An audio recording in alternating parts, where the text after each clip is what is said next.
하나님께서 야곱에게 말씀을 하십니다. 야곱아, 일어나라. 베델로 올라가라. 네가 형 에사의 낯을 피해서 도망하던 그때에 내가 너를 만나 주었던 땅 베델로 올라가라. 야곱의 삶이 무슨 일이 일어난 겁니까? 형을 속이고 아버지를 속이고 장자권을 빼앗고 도망을 갑니다. 하란으로 향하던 그 외롭고 고난했던 그 길에 하나님께서는 야곱에게 찾아오셨습니다. 사다리를 타고 야곱이 들리는 음성으로 하나님이 말씀을 하셨어요. 나는 너의 할아버지 아버지 조부의 하나님이다. 내가 너와 함께 하겠고 네가 어느 곳을 가든지 내가 너를 지켜주겠고 네가 너의 아버지 집으로 돌아올 수 있도록 내가 너를 지켜주리라. 형을 속이고 아버지를 속이고 도망하는 파렴치한 야곱에게 하나님께서는 엄청난 약속을 하고 계십니다. 야곱도 하나님 앞에 약속을 해요.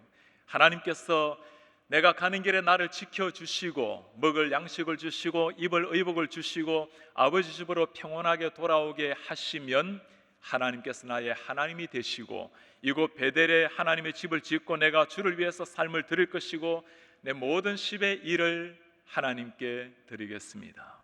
하나님과 야곱 간의 약속이 이루어진 겁니다. 하나님께서는 지난 20년 동안 신실하게 이 약속을 지키셨습니다. 야곱이 원하는 아내들을 주셨고 원하는 수많은 자녀들을 다 주셨고 야곱으로 하여금 거부가 되게 하셨습니다. 아무리 가정이 잘 되고 물질이 풍요하다 하더라도 정말 행복이란 심령의 기쁨과 평안이 있어야 행복이 있는 거죠. 야곱의 마음속에 늘 그의 평안을 빼앗아가는 한 사건이 있어요. 형 에서와의 관계였습니다. 때가 되어서 고향으로 돌아갑니다. 에서의 소식이 들려와요. 400명의 군사를 이끌고 야곱을 잡으러 온다라는 소식이었습니다. 정신이 나가버린 야곱, 이 위기 앞에서 어떻게 해야 될 것인가 고민에 고통에 빠져 있는 야곱에게 하나님 다시금 찾아오셨습니다. 야복강에서 야곱을 만나 주셨어요. 너의 이름을 다시는 야곱이라 하지 아니하고 이스라엘이라 하리라. 형의 발 뒤꿈치를 잡고 누가 크냐를 가지고 싸웠던 그 경쟁자 이름 야곱이 아니라 하나님을 만나서 거룩한 하나님의 사람으로 세워진 승리자의 이름 이스라엘로 바꿔주리라. 야곱이 하나님을 만난 겁니다. 어떤 일이 일어났습니까? 저 멀리 형 에서가 눈에 보입니다. 뛰어가는 야곱, 형 에서가 뛰어와서 야곱의 목을 끌어안고 눈물을 터뜨리며 고백을 합니다. 너는 나의 하나밖에 없는 동생 야곱이라. 무슨 일이 일어난 거예요? 지난 20년 동안 이 동생 때문에 야곱 때문에 내 삶이 망가졌노라고 그렇게 고통스러워했던 에서의 인생인데 야곱을 잡으려고 400명의 군사를 이끌고 오는 지금 형인데 무슨 일이 일어난 겁니까? 여러분 기억하시길 바랍니다. 우리 하나님을 만나는 곳에 모든 인생 문제 해결이 거기에 있는 줄 믿으시기를 바랍니다. 야곱이 하나님을 만났을 때 하나님께서 에서를 만나 주신 겁니다. 문제는 야곱이었어요. 모든 게 이제 평온해졌습니다. 원했던 자녀들, 원하는 가정, 형과의 관계도 다 해결해 주신 하나님, 이 정도 되면 하나님의 사람이란 주의 복음을 위해서 사명을 위해서 그 인생을 불태워야 되는데 지금 야곱이 머물러 있는 것은 하나님과 약속의 땅 베델이 아니라 세겜이었습니다. 세겜에서의 삶은 지금까지의 삶과는 완전히 달랐어요. 야곱은 지금 하란의 삼촌의 집에 살았지만 늘 도망자처럼 종처럼 부림을 당하고 살았어요. 세겜에서는 많은 물질이 있는 야곱, 많은 자녀들이 있는 야곱, 사람들이 그를 존경하고 칭찬하고 그의 친구가 되어 왔습니다. 물론 야곱도 처음부터 그렇게 산 것은 아니었죠. 내가 가야 할 땅이 있고 하나님과 약속이 있는데 여기에서 이렇게 머물러서는 안 되는데 그렇게 보낸 세월이 하루가 지나고 1년이 지나고 10년이 되었어요. 그냥 이렇게 살다가 주님께 가면 되지 않을까? 그렇게 야곱의 삶은 세겜으로 빠져들어갔습니다. 이런 야곱을 지켜보시는 하나님이 계셨어요. 하나님의 마음이 편치가 않았습니다. 하나님의 사람이, 사명을 땅에서 인생을 불태워야 될 하나님의 사람이 땅 위에 화려한 것에 눈이 멀어서 세겜 땅의 뿌리를 받고 살아가는 저 야곱을 바라보시는 하나님의 마음이 고통스러웠어요. 사랑하는 여러분, 여러분들이 지금 머물고 계시는 땅은 세겜입니까? 베델입니까? 세상의 화려한 것, 남들과 비교해서 좀 더 많은 것, 상대적인 우위를 추구하느라고 모든 마음을 쏟고 있는 세겜 땅에 머물기를 원하십니까? 아니면 십자가 지고 주님의 사명을 위해서 내 인생을 고결하게 불태우고자 하는 베델을 향해서 나아가고 계십니까? 사람들은 땅 위에서 뿌리를 깊이 내리는 것을 안정이라고 생각을 해요. 자녀들이 잘 되고 직장에서 승진하고 어느 정도 미래가 약속이 되어 있으면 평안한 삶, 할 수만 있다면 땅 위에 깊은 뿌리를 내리면서 살려고 애를 씁니다. 우리 그리스도인은 땅 위에 뿌리 내리는 사람이 아닙니다. 끊임없이 땅 위에 뿌리 내리려고 하는 마음을 다 잘라버리는 사람들. 왜 그렇죠? 우리가 내려야 될 뿌리는 하늘에 있고 하늘에 속한 사람의 새로운 삶이 있기에 땅의 모든 평안과 행복을 거부하며 살아가는 사람들, 천상의 사명을 위해 날마다 십자가 지고 다시 일어나는 사람들, 그들이 그리스도의 피의 맛을 본 이 땅의 사명인들입니다. 몇 년 전에 호주 시드니에서 부흥회를 인도했을 때였어요. 참 감격스러운 마음과 고통스러운 마음이 동시에 찾아왔습니다. 저를 청한 교회는 호주 시드니 한 3천 명이 넘는 우리 한국 교회입니다. 그 호주 땅에 그 큰 교회가 있다는 게 정말 하나님의 은혜죠. 시드니 한복판에서 주위를 쭉 둘러보면 많은 가게에서 형형 색깔의 깃발을 꽂아 놓았어요. 주인이 동성연애자이든지 동성연애를 지향하는 동의하는 사람들의 깃발입니다. 미국 캘리포니아 다음으로 동성연애자 제일 큰 프레이드가 펼쳐지는 곳이 호주 시드니입니다. 여러분, 호주가 어떤 나라였죠? 본래 기독교 신앙으로 세워진 나라였어요. 한국교회는 호주교회에 많은 영향을 입었습니다. 수많은 호주교회 선교사님들이 한국 일대를 다니면서 그들의 삶을 던져서 전한 것이 십자가의 복음이었어요. 1889년도 데이비스라는 선교사님 호주에서 한국으로 파송되었습니다.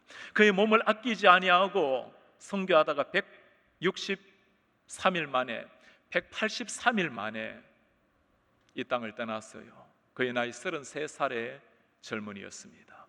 그 선교의 소식이 들려지자 150명이 더 되는 호주의 사람들이, 젊은이들이 한국 땅으로 복음 들고 들어왔어요.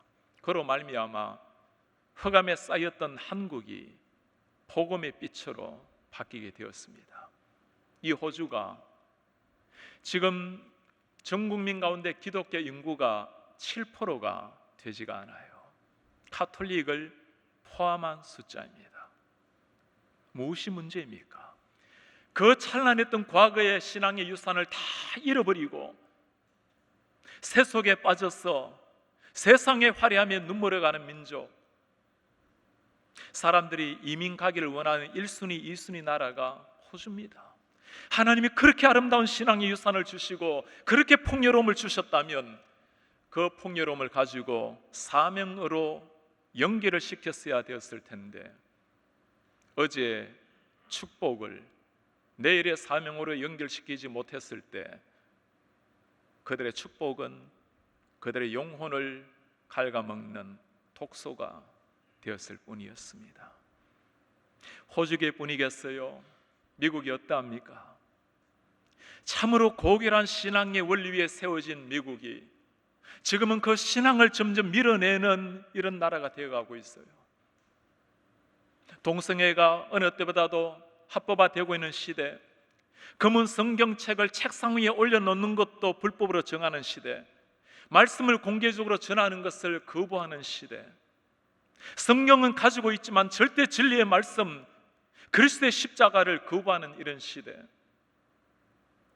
미국뿐이겠습니까?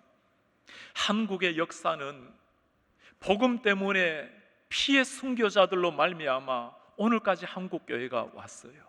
수많은 우리 선교사들, 수많은 한국의 믿음의 선배들, 땀과 눈물과 피를 가지고 한국의 기독교를 오늘까지 오게 했습니다. 가톨릭의 순교자가 10만 명이라고 이야기를 해요. 한국의 개신교의 순교자가 20만 명이 넘습니다. 오늘의 한국 교회, 고통과 고난, 십자가를 지고 달려갔을 때는 흘리는 눈물이 있었고 주님 앞에 꿇는 무릎이 있었는데, 지금은 모든 것을 다 누리는 시대가 되었어요.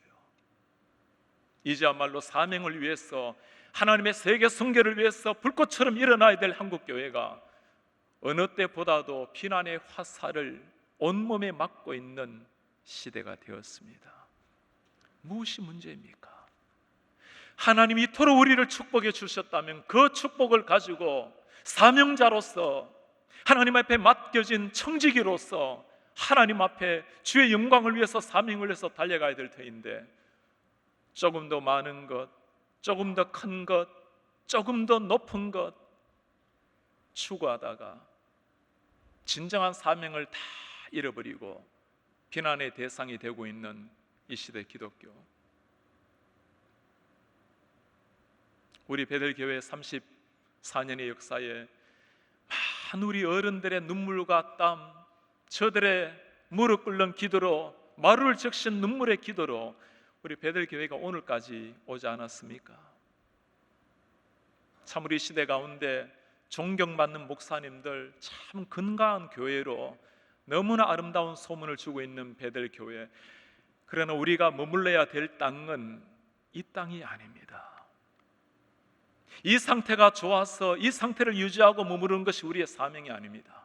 하나님 우리에게 놀라운 축복을 지금까지 허락해 주셨다면 이제 하나님께서 맡겨주신 내일의 사명을 향해서 달려가야 되는 사람들, 그들이 하나님의 사람들입니다. 주님이 말씀하십니다. 일어나라, 이제는 베델로 올라가라.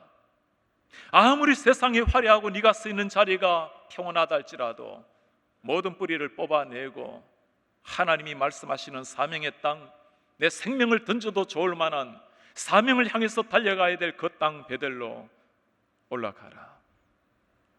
사랑하는 여러분, 하나님이 말씀하시면 그곳이 우리가 써야 될 땅인 줄 알고 일어나서 주님 앞에 나아가시는 하나님의 베드린들 되시기를 주님의 이름으로 축원합니다. 세상에 빠져버린 야곱에게 하나님이 찾아오셨어요. 그러나 한번 세상에 빠져버리면 하나님 말씀하셔도 들리지를 않아요. 내 자아로 가득 차 있으면 아무리 하나님이 은혜를 주시고 말씀하셔도 나로 말미암아 쌓여 있으면 그분의 말씀이 들리지를 않아요. 이때는 하나님의 비상 조치가 이루어지는 거죠. 야곱의 딸 디나가 세겜 땅에 사람들을 보러 나갔다가 추장에게 급탈을 당합니다. 이 위기 앞에서 야곱의 아이들이 어떻게 합니까? 시몬과 레위가 세겜 사람 남자들 다 할례를 받게 만들고 그 남자들을 다 몰살을 시킵니다. 살인극을 벌이는 거예요. 여인들과 아이들 노예로 잡아옵니다. 물건 다 노략질해 옵니다. 세상 역사에서도 있어서는 안 될 이 일이 지금 믿음의 가정에서 이루어지고 있어요. 아버지의 영성이 죽고 나니까 온 가족의 영성이 다 죽어버린 거예요. 이쯤 되면 야곱이 정신을 차려야죠. 하나님, 이것이 내가 하나님 앞에 바르게 쓰지 못함으로, 자식들을 바르게 교육하지 못함으로 일어난 나의 죄입니다. 하나님 앞에 무릎을 꿇어야 될 이 야곱이 지금 하는 일이 무엇입니까? 아이들을 불러놓고 소리를 칩니다. 레위와 시몬아, 너희가 어떻게 이렇게 사고를 쳐서 악취가 나게 하느냐?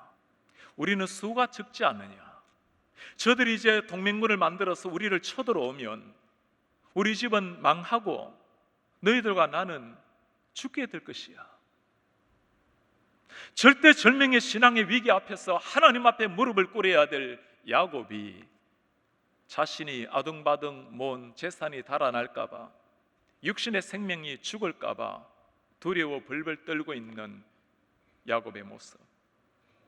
육신의 생명이 죽는 것은 두려워했지만 죽어가는 영혼의 생명에 대해서는 전혀 무감각했던 영적인 병자 야곱이었어요. 이런 야곱에게 하나님 오늘 찾아오셨습니다. 야곱아, 이제 일어나라. 네가 써야 할 땅은 이 세겜이 아니란다. 나와 약속했던 그 땅, 우리가 언약을 맺었던 그 땅, 네가 다시 한번 네 삶을 불태워야 될 그 땅 베델로 올라가라. 그제서야 야곱의 눈이 열리기 시작했어요. 한 인생 이렇게 사는 것이 아니구나. 내가 걸어가야 될 길이 있고 이루어야 될 사명이 있고 하나님과의 언약이 있구나. 하나님 앞에 일어나기로 결단을 했어요. 야곱의 결단 가운데 소중한 것이 한 가지 발견이 돼요. 오늘 2절에 야곱이 가족들을 다 불러 모읍니다. 너희 중에서 이방 신상을 다 버려라. 의복을 바꾸어 입고 몸을 정결하게 하라. 여러분 눈에 띄입니까? 이방 신상을 다 버려라. 우상을 버려라는 말씀이에요. 아브라함의 손자 이삭의 아들 그 야곱의 가정이 지금 우상을 섬기고 있는 거예요. 많은 물질, 많은 자녀들을 가져다 줄 그 우상 다 버리라는 겁니다. 의복을 바꿔 입어라. 세계 문화에 다 빠져버린 것 다 정결하게 하고 내 환난 날에 나를 만나 주셨던 그분 우리 하나님께로 올라가자. 야곱의 가정에 영적인 바람이 불기 시작한 겁니다. 진정한 영적 대각성이 일어나고 하나님 앞에 부흥의 불길이 일어난 거예요.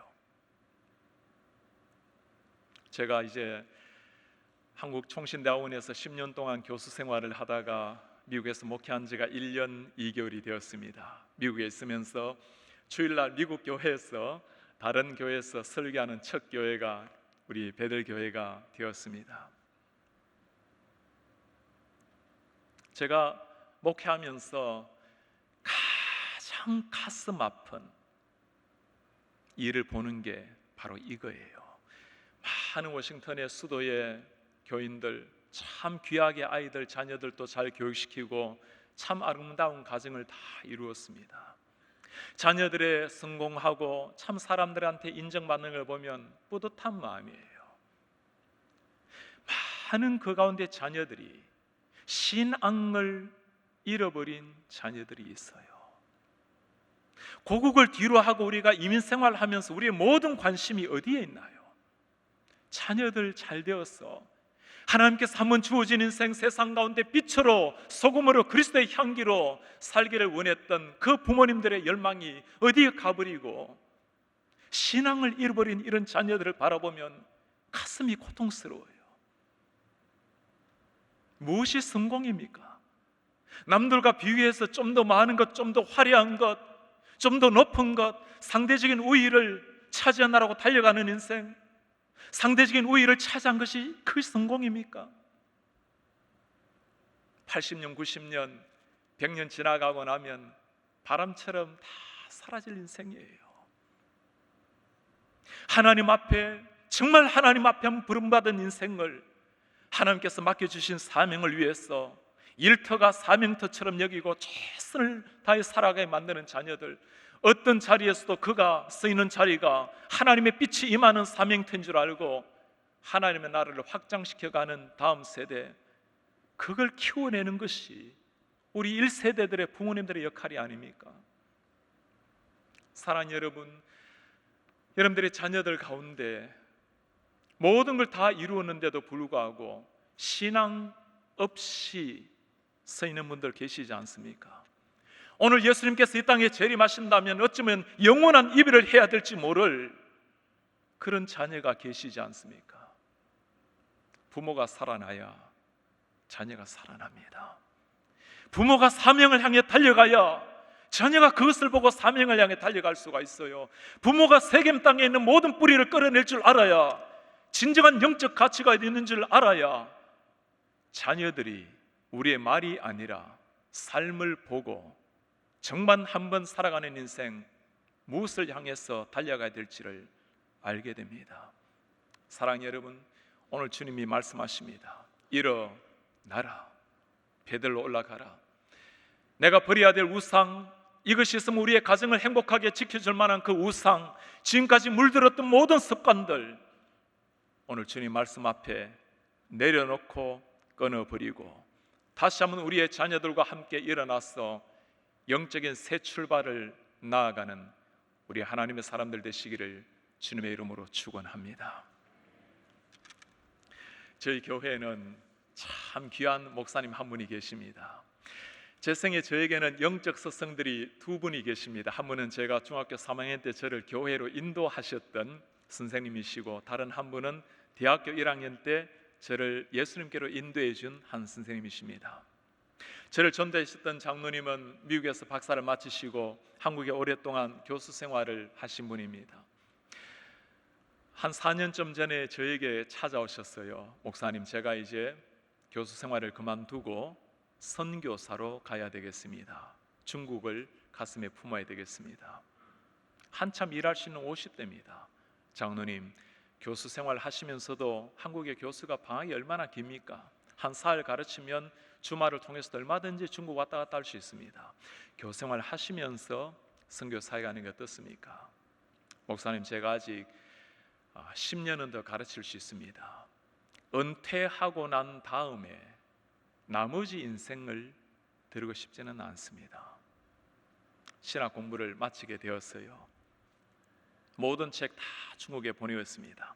하나밖에 없는 집 팔아버리고 한국의 모든 뿌리를 끊어내고 내 삶을 하나님의 복음을 위해서 던지겠다고 준비했을 때였습니다. 제가 마침 하나님의 은혜로 미국 땅에 목회를 하게 되었어요. 장로님께 부탁을 드렸습니다. 장로님, 이제 목사 안수를 받으셨으니 장로님께서 저를 전도하신 분 아니십니까? 제가 이렇게 목회를 처음 시작하는데 오셔서 기도해 주시고 저를 위해서 동력해 주십시오. 장로님, 저에게 오셔서 지금 부목사님으로 섬기고 계십니다. 그분을 볼 때마다 제가 33년 전 저를 전도하셔서 아직까지 한결같은 모습으로 기도해 주시는 장로님, 한순간도 제가 함부로 목회할 수가 없게 하시는 분이세요. 다른 한 분은 대학교 1학년 때 저를 주님께로 인도해 주신 말씀의 선생님이십니다. 그분은 선교사처럼 일을 하셨지만 세상의 직업은 외교관 대사셨습니다. 늘 일주일에 한 번, 두 번 만나서 1대1로 말씀을 가르쳐 주셨던 선교사님. 저희가 함께 속했던 선교단체에서 기도하다가 그 영적 지도자가 기도 응답을 그에게 말씀을 주셨어요. 이제는 외무비를 그만하고 선교사로 떠나는 게 어떻겠습니까? 다음 날 외무부에 가서 사직서를 제출했습니다. 서울법대를 나오고 한국의 외교관 중에 스페인어를 제일 잘했던 가장 뛰어난 그 촉망된 젊은이가 선교사 하겠다고 외교관 일을 던지니 누가 이해를 하겠습니까? 일주일이 지났어요. 그 지도자가 다시 기도응답을 받았습니다. 조금 더 외무비를 하는 게 좋을 것 같아요. 그 길로 또 뛰어들어가서 사직서를 또 받아왔어요. 저보고 이렇게 말을 해요. 응열 형제, 내 삶을 주님께 드리기로 결단을 했습니다. 내가 눈에 보이는 영적인 지도자의 말도 순종하지 못한다면 어떻게 보이지 않는 주님께 순종한다고 하겠습니까? 40대 한참 일할 수 있는 나이에 대사직을 뒤로 하고 선교사로 떠나신 분, 하나님께서 우리에게 말씀하실 때 하나님이 나에게 주시는 말씀이라면 무작정 달려가는 것, 순종하는 것, 그게 신자의 삶입니다. 우리들 대부분은 우리의 직장을 가지고 우리의 가정에서, 우리의 학교에서 우리의 일터를 사명터로 여기고 살아가야 될 사람들입니다.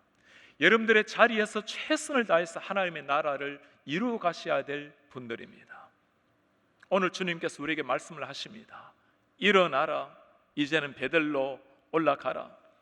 모든 우상을 내려놓고 몸을 정결하게 하고 의복을 바꾸어 입고 우리가 베델로 올라가자. 사랑하는 여러분, 하나님의 말씀에 순종하기 위해서 여러분들이 끊어버려야 될 습관은 무엇입니까?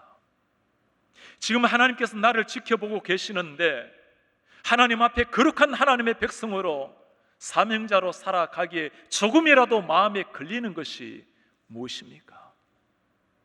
오늘이 아니면 내일은 끊어버리기 더 어렵습니다. 오늘 내가 뿌리를 뽑지 않으면 내년에 뽑기란 불가능한 것은 아니지만 더 어려워져요. 마치 이것을 내려놓으면 땅 위에 흥미가 다 사라져버리는 듯한, 땅 위에 모든 것이 다 사라져버릴 듯한, 여러분 그것 있습니까? 세겜에서의 가장 화려한 삶이라 할지라도 베델에 하나님이 주시는 천상의 기쁨 순간과도 비교할 수 없는 겁니다. 그 주님이 부탁하십니다. 일어나라, 베델로 올라가라.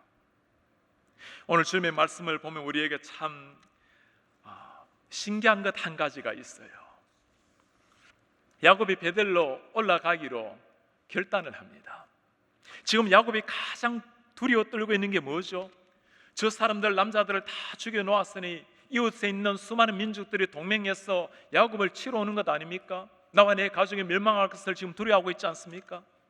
야곱의 가족이 길을 떠났을 때 어떤 역사가 일어납니까? 오늘 우리 마지막 절 5절에 하나님이 행하신 위대한 역사가 나타나 있어요. 야곱의 가족이 길을 떠났지만 하나님께서 사면 모든 고을들로 크게 두려워하게 하심으로 어느 한 사람도 야곱의 가정을 추격하는 자가 없었더라. 우리 하나님 앞에 먼저 그들의 삶을 던졌을 때 하나님이 모든 것을 책임져 주시는 위대한 역사를 경험하게 되었어요. 먼저 그의 나라와 의를 구하라. 그리하면 이 모든 것을 너희에게 더하시리라. 사랑하는 우리 성도님 여러분, 이 말씀 그대로 믿고 주님 말씀하시면 순종하며 나아가시는 이런 하나님의 사람들 되시기를 바랍니다. 야곱이 지금 먼저 해야 될 일이 뭐죠? 이 사람들을 만나서 변상을 하고 배상하고 그들에게 무릎을 꿇고 용서를 구하고, 여러분 그 일 해야 되지 않습니까? 야곱이 깨달았어요. 이 일은 사람의 능력으로 할 수 있는 일이 아니라는 것을 깨달았습니다. 하나님이 행하시는 일인 줄 알았어요. 하나님과의 문제는 사람의 열심, 사람의 노력으로, 사람의 지혜로 해결되는 것이 아닙니다. 하나님과의 문제는 하나님 앞에서 해결을 해야 돼요. 하나님 앞에 나아갔을 때 마치 하나님 기다리셨다는 듯이 야곱에게 찾아오셔서 모든 문제를 다 해결해 주셨습니다. 하나님이 기뻐하신다면 그것이 우리가 걸어가야 될 길입니다. 세상을 바라보면서 떨었던 야곱이 아니라 오히려 세상이 하나님을 바라보고 벌벌 떨게 만들었던 야곱이 되었어요. 10명의 정탐꾼들 가나안 땅에 들어갔습니다. 12명 가운데 10명이 모세에게 보고를 해요. 도저히 안 되겠습니다. 저들은 철병거가 있습니다. 무시무시한 장군 네피림이 있습니다. 철옹성 여리고성이 있습니다. 저들이 보기에 우리는 마치 메뚜기와도 같은 존재입니다. 요사와 갈렙이 말합니다. 맞습니다. 저들은 철병거가 있고 신식 무기가 있고 거대한 장군들이 있지만 하나님이 우리와 함께 하신다면 반드시 저들을 쳐부수고 저 땅을 차지할 것입니다. 저들은 우리의 밥입니다. 세상을 바라보고 벌벌 떠는 사람이 있는가 하면 세상을 지배하시는 하나님의 능력을 믿고 겸손하나 당당하게 나아가는 하나님의 사람들이 있어요. 사랑하는 여러분, 세상은 우리가 은근히 부러워하거나 두려워해야 될 존재가 아닙니다. 아무리 화려하게 아무리 뛰어나게 보인다 할지라도 저렇게 살다가 80년 90년이 되면 주님이 없다면 다 죽으러 떨어질 칼인한 인생들이 세상 사람들입니다. 그들을 바라보면서 우리는 겸손한 마음으로 예수 그리스도의 가슴, 예수님의 눈물을 가지고 복음으로 변화되어야 될 그 대상들이 그들이 세상 사람들이에요. 오늘 야곱이 하나님 앞에 영의 눈이 열렸을 때 새롭게 보기 시작한 겁니다. 지금까지 그 세상의 많은 것, 화려한 것을 위해서 그렇게 달려왔는데 그게 아니라는 것을 깨달은 거예요. 하나님의 이름으로 세상에 하나님 앞에 벌벌 떨어야 된다는 것을 깨달은 겁니다. 먼저 하나님이 야곱을 부르셨을 때 야곱이 하나님 앞에 그의 삶을 내려놓았습니다. 그때 하나님께서 친히 모든 것을 해결해 주셨어요. 사랑하는 여러분, 지금 여러분들이 서 있는 자리는 세겜입니까? 베델입니까? 하나님께서 지금 나를 바라보시고 어떤 표정을 하고 계십니까? 우리가 주님을 처음 만날 때를 다 기억하지 않습니까? 하늘의 그 하나님께서 나를 위해서 이 땅에 오셨어요. 예수님이 하신 일이 무엇입니까? 내 잃어버린 두 눈을 위해서 눈 한쪽 주신 주님이 아니셨어요. 내 죽어있는 심장, 영원한 지옥에 떨어졌던 나의 심장을 살려내기 위해서 예수님 하나밖에 없는 심장을 나를 위해서 주시고 대신 죽어주신 분, 그분이 우리의 예수님이십니다. 그 주님을 만나는 순간, 그 예수 그리스도의 보혈의 피를 맛보는 순간, 주님, 내가 다시는 내 인생을 내가 주인이 아니라 세상의 모든 것을 다 내려놓고 우리 하나님 따라가는 제자 되겠습니다. 사명을 위해 내 삶 드리겠습니다. 그렇게 기도했던 때가 엊그제 같지 않습니까? 지금 주님께서 나를 바라보실 때 어떤 표정을 하고 계실까요? 주님의 사람이 이렇게 살아가는 걸 바라보면서 너무나 행복하게, 너무나 대견한 모습으로 나를 지켜보고 계십니까? 하나님의 사람이 저렇게 살아서는 안 되는데, 하나님의 사명자가 저렇게 세상에 뿌리를 내리며 세상의 상대적인 우위를 추구하느라고 저렇게 달려가서는 안 되는데, 저 고결한 인생 저렇게 세상의 평안을 위해서 추구하며 살아서는 안 되는데, 하나님이 나를 바라보시고 안타까운 모습으로 나를 보고 계십니까? 짧은 인생입니다. 바람처럼 지나가는 아침 이슬 같은 인생이에요. 20년, 30년 지나가고 나면 엊그제 같은 인생입니다. 무엇을 향해서 살다가 여러분 주님 앞에 서시겠습니까?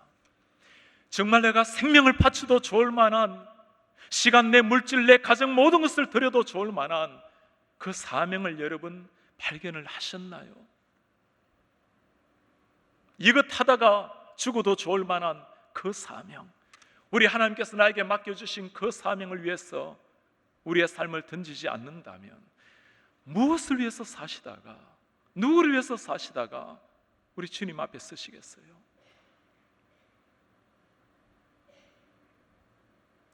그리스도인은 땅 위에 화려한 것, 땅 위에 위대하게 보이는 것 추구하다가 인생을 보내는 사람들이 아닙니다.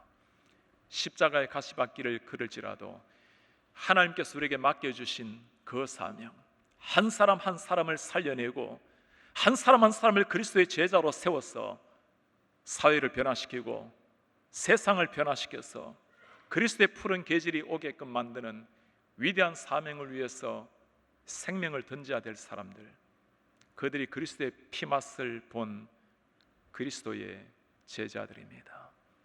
주님 말씀하십니다.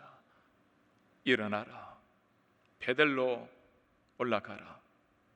한 번뿐인 인생, 주님께서 우리에게 맡겨주신 그 부르심을 위해서 여러분들의 고결한 인생 1%도 남김없이 다 쏟고 주님 앞에 살아가다가 우리 주님 부르시는 날 감격적인 모습으로 우리 하나님 앞에 서시는 하나님의 사람들 되시기를 주님의 이름으로 축원합니다.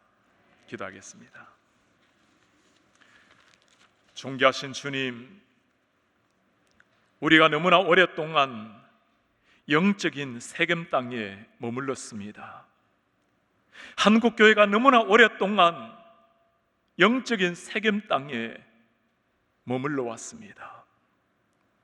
이제는 일어나서 베들로 올라가라고 말씀하시는 하나님, 우리의 영의 귀가 열리게 하시고 영의 눈이 뜨여지게 하셔서 하나님의 음성 듣고 일어나는 하나님의 백성들이 되게 하옵소서.